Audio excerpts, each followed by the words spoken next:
Alguma vez já passou pela sua cabeça como era o mundo antigo no tempo de Noé? Alguma vez já passou pela sua cabeça a ideia de como era o comportamento das pessoas ou da geração antes do dilúvio? Então eu quero compartilhar com você, nesse canal Escatologia Pura, mais uma palavra de Deus para o teu coração.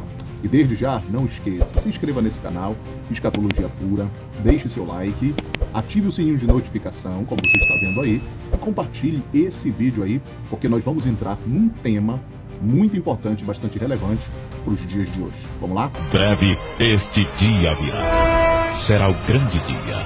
As trombetas tocarão. E o Filho do Homem virá sobre as nuvens dos céus. E milhares de pessoas vão contemplar. De todas as línguas, tribos e nações. Os mortos que morreram há muitos anos vão ressuscitar. Uns para a vergonha eterna e outros para ser salvo. Em que grupo desses dois você estará? Na verdade vai estar um grande livro. E neste livro, aqueles que for achado escrito no livro da vida será salvo. Mas quem não estiver escrito o nome lá, será condenado. Ali onde o bicho nunca morre, e o fogo nunca se apaga. Bom, nós vamos trabalhar em cima de um tema para a gente poder desenvolver com mais calma e profundidade a mensagem que nós vamos trabalhar aqui. O tema dessa mensagem é a geração que baniu a existência de Deus do seu meio. A geração que baniu a existência de Deus do seu meio. Quando você vai para Gênesis, capítulo de número 6, você vai se deparar com uma geração totalmente afastada de Deus. Isso mesmo. Gênesis, capítulo de número 6, é justamente a sociedade, a geração, da geração e da sociedade nos últimos dias da igreja da terra. Na terra, melhor dizendo. Então, a sociedade do Antigo Testamento, antes do dilúvio, é justamente, ou profeticamente, semelhantemente, a geração da onde a igreja será arrebatada nos últimos dias. Precisamos entender uma coisa muito importante, que o mundo, cada vez mais, se você analisar com calma, está altamente se fechando, totalmente se fechando, e totalmente se mostrando indiferente contra Deus e contra o Evangelho. Você tem percebido isso? Olha o que diz o Salmo, capítulo de número 2, que eu considero o Salmo capítulo de número 2 um salmo profético, aonde fala justamente do comportamento das nações dos últimos dias. Isso mesmo. Você precisa entender que a Bíblia, há passagens na Bíblia que são proféticas e que apontam justamente para os finais dos últimos dias da igreja na Terra. Agora a pergunta reflexiva é: e como é que o mundo estaria se comportando antes do arrebatamento da igreja? Há uma diferença nisso? Como se comportará o mundo, a sociedade, seres humanos, antes do arrebatamento da igreja? E como é que também se comportaria o povo que também aguarda o arrebatamento? Como se comportaria? Em primeiro lugar, o mundo cada vez mais se torna intolerante ao cristianismo, se torna intolerante ao evangelho. Isso é até bíblico, porque lá em Mateus capítulo 24, no sermão escatológico de Jesus, mas exatamente no versículo de número 10, Jesus fala que seu povo se tornaria odiosos, né, naqueles últimos dias. Só que vale ressaltar uma coisa muito importante, que a igreja, o povo de Deus que será arrebatado, não é odiado de todas as nações. Então, esse versículo, ele se cumpre nos nossos dias de forma parcial. É lógico que há outras nações aí que elas se mostram totalmente indiferente e totalmente fechada ao evangelho, ao cristianismo, a tudo que seja resquício da presença de Deus na vida de alguém. Então, o cumprimento total de que Jesus falou em Mateus 10 e também em Mateus capítulo 24, que o povo seria perseguido de uma forma bem intensa, não é isso? E se tornaria um povo odiado de todas as nações, isso se cumprirá de uma forma mais profunda, mais extensa, no dia em que a igreja for arrebatada. A gente precisa entender isso com calma. Então, o Salmo de número 2, principalmente o verso 1, O salmista diz, porque se amotinam as nações e os povos imaginam coisas vãs.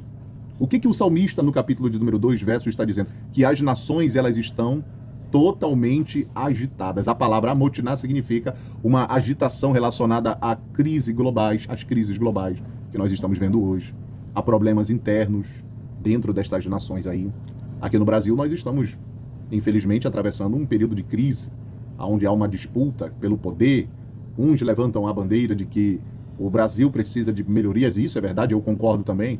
Outros, infelizmente, influenciados, que nós precisamos entender que essa amotinação, esse levante dos príncipes da terra, como está registrado no verso de número 2, onde o salmista diz que os reis da terra se levantam em conjunto, né, e se amontinam contra o Senhor e contra a sua palavra, normalmente esses príncipes da terra, eles são influenciados por espíritos malignos. É isso mesmo que vocês estão dizendo. Então o mundo cada vez mais se torna intolerante ao cristianismo. O mundo cada vez mais se torna fechado. Em algumas nações se tornam fechados. Países são fechados, justamente para que não haja nenhum resquício de Deus. Tá? O que é isso? Certa vez João disse em uma das suas epístolas, ele disse que é a última hora, e ele falou, e vocês já ouviram que aí vem o anticristo, e muitos se tem feito o anticristo. Ou seja, o espírito do anticristo, o espírito do engano, de fato, ele está atuando no nosso meio. E o versículo de número 2 de Salmos, do Salmo 2, trata justamente que esses príncipes da terra são aqueles que dizem governar o povo, dizem que são aqueles que representam o povo. Esses se levantariam e seriam influenciados por espíritos malignos.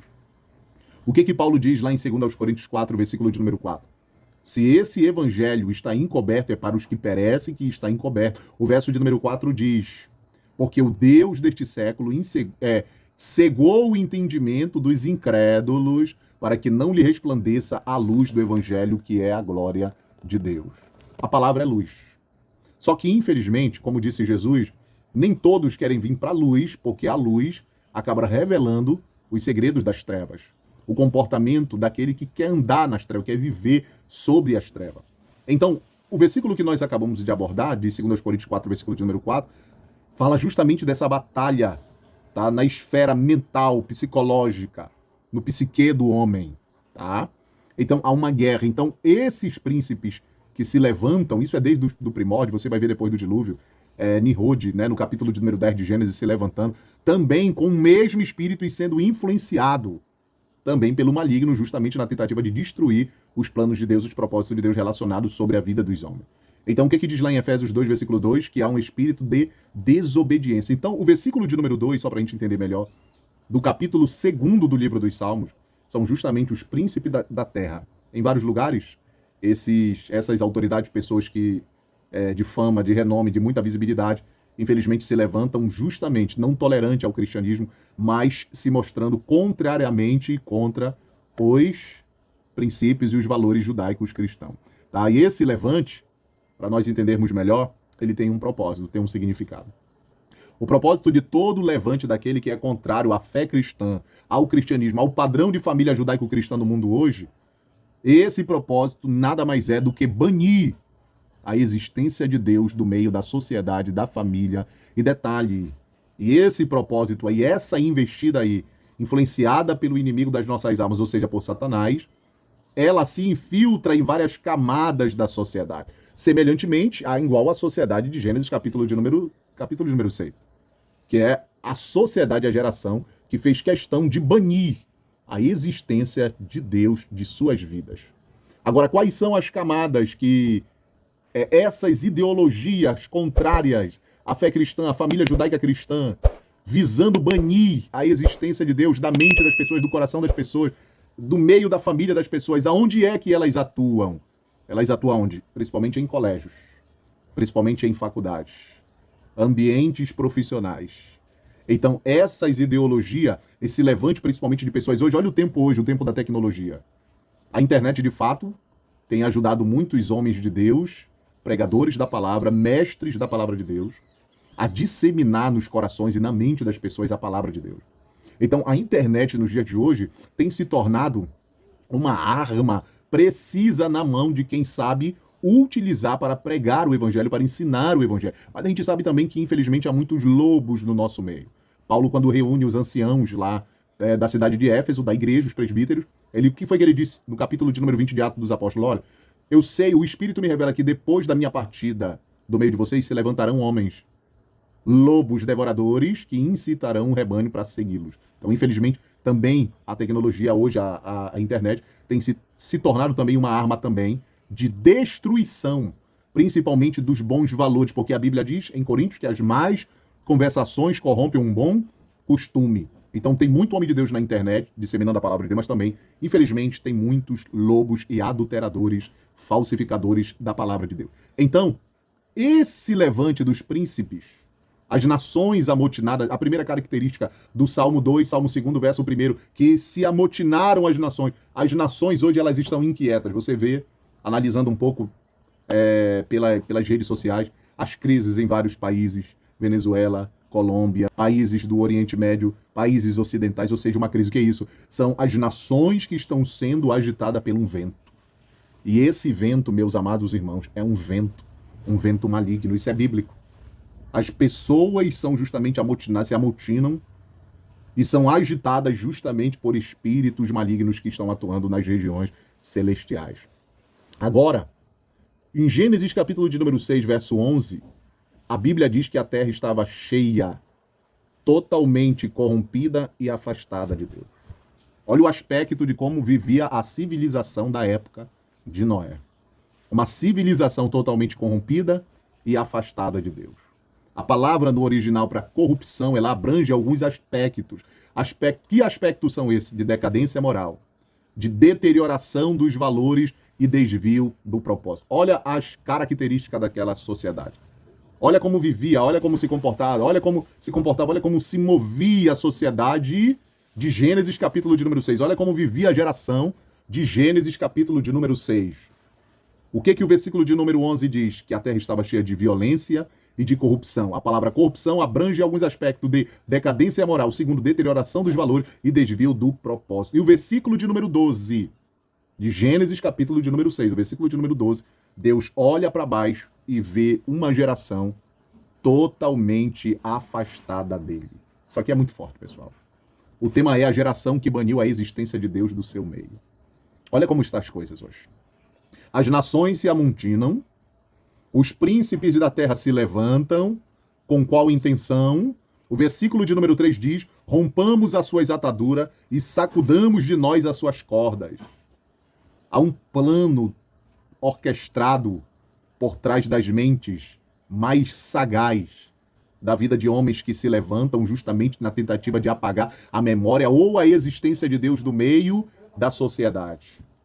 E o versículo de número 2, de número 3 de Salmos 2, é justamente quando a palavra diz rompamos e sacudamos de nós as suas cordas. Isso está relacionado aos valores judaicos cristãos. A palavra. O homem que normalmente não tem o Espírito de Deus na sua vida. Normalmente não são todos. Mas a Bíblia diz lá em 2 Tessalonicenses 3, versículo 2, que a fé não é de todos. Então há uma batalha na mente, há mentes malignas no dia de hoje, influenciando a vida de muitas pessoas para que a existência de Deus seja banida dos seus corações. No intuito de que, quando a palavra diz rompamos e as suas ataduras e sacudamos de nós as suas cordas, é justamente para que o evangelho, porque o evangelho traz mudança, o evangelho traz transformação. O evangelho te conduz ou te confronta a ter uma vida diferente. Então, homens com a mente maligna, principalmente príncipes da terra, como está registrado em Salmos 2, capítulo 2, Salmo 2, né, versículo de número 2, que são os príncipes que se levantam justamente no intuito, ou sendo induzidos por forças sobrenaturais das trevas, na tentativa justamente de que a palavra não tenha acesso aos corações das pessoas. Nós estamos nos últimos dias. Então, quando Deus olhou para baixo, viu uma terra totalmente corrompida. Eu quero ressaltar uma coisa muito importante. Deus também nos dias atuais, também olha para essa geração e vê o mesmo comportamento da geração de Gênesis 6. Isso aqui é muito forte. Deus olhou em Gênesis, capítulo de número 6, verso 12, olhou para a terra estava coberta de violência e de corrupção. Todas as camadas da sociedade daquela época baniram a existência de Deus dela. Os valores morais estavam apodrecidos e doentes. Não havia fé. Aquela fé que credibilizava a existência de Deus no seu meio. Ou seja, a palavra corrupção é justamente a degradação moral da vida do ser humano. O que disse Paulo lá em Romanos capítulo de número 1? Que Deus entrega alguns homens justamente para se lançarem de cabeça nos desejos do seu coração. Deus permite que algumas pessoas que o rejeito a palavra da salvação, se entregue totalmente à depravação e à dissolução. Isso é bíblico, Romanos capítulo 1. Então o povo naquela época da geração de Noé, de Gênesis capítulo 6, era uma geração que estava totalmente entregue à dissolução, à depravação moral. Onde a memória de Deus, a existência de Deus tinha sido banida. Então não é diferente. No dia de hoje, Deus também olha para essa terra e ele também olha para essa geração e ele consegue ver o mesmo comportamento da geração de Gênesis capítulo 6. Isso aqui é muito forte. Olha o que diz a Bíblia para esse vídeo não ficar muito longo. Olha como estaria se comportando a geração, a última geração. 2 Timóteo 3, verso 1, isso aqui é muito forte. 2 Timóteo 3, verso 1. Sabe, porém, isto que nos últimos dias sobrevirão tempos trabalhosos. Olha aí. Porque haverá homens amantes de si mesmo, avarento, presunçosos, soberbo, blasfemo, desobediente, pai e mãe, ingrato, profano, sem afeto natural, irreconciliáveis, caluniadores, incontinentes, cruéis, sem amor para com os bons, traidores, obstinados, orgulhosos, mais amigo dos deleites do que amigo de bem, tendo aparência de piedade, mas negando a eficácia dela, destes afasta. A Bíblia está falando da extrema corrupção dos últimos tempos. Agora a pergunta reflexiva é, essa geração tem ou não tem semelhança com a geração de Gênesis 6, que baniu a existência de Deus do seu meio, de suas vidas, de suas famílias, da sociedade? Não é verdade? Não tem uma comparação, não há uma comparação? É óbvio que há uma comparação. O próprio Jesus, só para a gente entender, veja o que Jesus falou dessa geração e a quem ele compara essa geração atual. É só nós lermos lá Mateus capítulo 24, versículo de número 37, olha o que diz. Mateus 24, versículo de número 37, olha o que diz. E como foi nos dias de Noé, assim será também a vinda do Filho do Homem. 38. Porquanto assim como nos dias anteriores ao dilúvio comiam, bebiam, casavam, davam-se em casamento até o dia em que Noé entrou na arca. Então Jesus está afirmando que essa geração, a geração de hoje, a geração atual de hoje, Jesus está comparando essa geração de hoje com a geração do tempo de Noé, de Gênesis capítulo de número 6. Então, se você analisar com calma, quando Jesus fala no versículo de número 38, porquanto assim como nos dias anteriores ao dilúvio comiam, bebiam, casavam e davam-se em casamento, quando Jesus afirma isso, é que Jesus está falando que o comportamento daquela geração era o comportamento de uma geração despreocupada com sua vida espiritual, com sua salvação, e era também o sintoma de falta de arrependimento no coração daquela geração. Apesar dos avisos, acredito eu, constantes de Noé para aquela sociedade da época. Porque a Bíblia chama ele de apregoeiro da justiça. Então, provavelmente, não só a arca era a prova, querido, a prova irrefutável de que algo iria acontecer. Agora a pergunta reflexiva é, essa geração tem ou não tem semelhanças com a geração de Gênesis capítulo 6? Então, o verso de número 38, Jesus está dizendo que o comportamento daquela geração era de despreocupação e falta de arrependimento. Apesar dos avisos constantes de Noé acerca do que haveria de acontecer, melhor dizendo. A arca era a prova incontestável, infalível, irrefutável de que alguma coisa iria acontecer na sua época. Não é diferente nos dias de hoje. Então, se Jesus disse no verso 37, como foi nos dias de Noé, assim será também na vinda do Filho do Homem, é porque a mesma geração hoje, essa geração de hoje, é uma geração despreocupada com a sua salvação. É uma geração onde seus corações estão endurecidos pela iniquidade, pelo pecado. Mas o Espírito Santo do Senhor está atuando. Porque disse Jesus que é ele quem convence o homem do pecado, da justiça e do juízo que está por vir sobre a terra. O Espírito Santo é quem convence o homem. Então, outra coisa que nós precisamos entender de Mateus 24, 38, sobre a geração que baniu a existência de Deus, isso aqui é muito forte, querido, é que também a palavra casavam-se e davam-se em casamento estava relacionado ao povo que estava formando suas famílias sem se preocupar com o julgamento divino. Não é diferente também no dia de hoje. Como é que a sociedade está se movendo no dia de hoje? Como é que ela se comporta no dia de hoje? Apenas pensam em satisfazer seus desejos pessoais. E a igreja está denunciando já há 2000 anos que Jesus vai voltar, Jesus vai voltar, Jesus vai voltar. 2000 anos. Porque há um simbolismo, há uma tipologia da pessoa de Noé com a pessoa da igreja. Noé era um apregoeiro da justiça. A igreja também desenvolve o mesmo papel de apregoar o evangelho da salvação. Agora, as famílias estão despreocupadas, estão sendo formadas, mas estão despreocupadas acerca daquilo que vai acontecer brevemente. Só que no meio daquela geração que baniu a existência de Deus, meus amados, Deus viu um homem que manteve a existência de Deus viva não só na sua vida e na sua família. Deus olhou para a terra, viu corrupção. Deus olhou para a terra, viu uma geração, uma sociedade afastada de Deus. Deus olhou para a terra e viu uma geração que baniu a existência de Deus do seu meio, mas no meio daquela geração que baniu a existência de Deus do seu meio, Deus viu um homem que manteve a existência dele viva na sua vida e na sua família. Esse homem chama ele de Noé. E a Bíblia dá testemunho de como vivia esse homem, no meio de uma sociedade afastada de Deus. Como é que esse homem vivia? No versículo de número 9 de Gênesis 6, diz que Noé era um homem justo e reto diante de Deus. No capítulo de número 7, verso 1, Gênesis capítulo 7, verso 1, Deus disse para ele: entra tu e tua família na arca, porque tenho visto que tu és reto diante de mim no meio desta geração. Que bênção, que palavra. A geração do arrebatamento é uma geração que não caminha conforme os moldes dessa sociedade. Essa sociedade está adoecida, os valores estão adoecidos, estão em decomposição. Quando Jesus disse que a igreja é a luz desse mundo, então quando a igreja será arrebatada, irmão, ou for arrebatada, melhor dizendo, infelizmente o mundo entrará em trevas. Jesus, em seus ensinamentos, disse que a igreja é o sal dessa terra. Então a igreja ainda, através da pregação do evangelho, ainda mantém ou preserva os bons costumes, os bons valores da família, da valorização dos pais, da integridade, de uma vida reta diante de Deus e diante dos homens, como exemplo de cidadão, de homem de Deus e de esposo, ou então de esposa. A igreja ainda mantém isso. Agora vem comigo.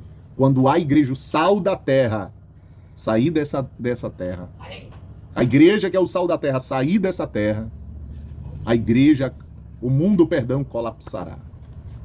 O mundo colapsará, o mundo entrará em colapso. O mundo apodrecerá totalmente. Isso aqui é muito forte. Deus, além de ter visto uma geração afastada dele, mas ele vê no meio daquela geração um que se diferenciava moralmente e espiritualmente daquela geração, Noé. Querido, isso aqui é muito forte. Há um grande levante nesses últimos dias das forças espirituais das trevas, trabalhando e atuando na mente das pessoas para tentar banir a existência de Deus de suas vidas. Há um grande levante do mundo espiritual das trevas na tentativa de banir a existência de Deus do coração dos seus filhos e do meio da sua família e da sociedade. Olha a importância da igreja se levantar nesses últimos dias, porque é através da pregação do evangelho que a existência de Deus é revelada aos corações dos homens. Porque disse Paulo em Romanos 10, 17, que a fé vem pelo ouvir e o ouvir da pregação do evangelho. Então que o Senhor possa te abençoar. Então nós aprendemos hoje sobre a geração que baniu a existência de Deus no seu meio. E o levantar de homens com a mente infelizmente cauterizada, influenciada por Satanás na tentativa de banir, prejudicar. Na tentativa de calar aqueles que se levantam e se opõem contrariamente a regras que tentam banir e diminuir a existência de Deus em todas as camadas da sociedade. Deus nunca se deixou sem testemunho. Sempre Deus levantou alguém. Deus disse para quem? Para Elias, ainda tenho 7.000. Então o Salmo 2, verso 1, fala da agitação global em todo o mundo. Há uma guerra espiritual. As pessoas sendo incitadas por um espírito de rebelião e de desobediência, um espírito de confusão sobre o mundo.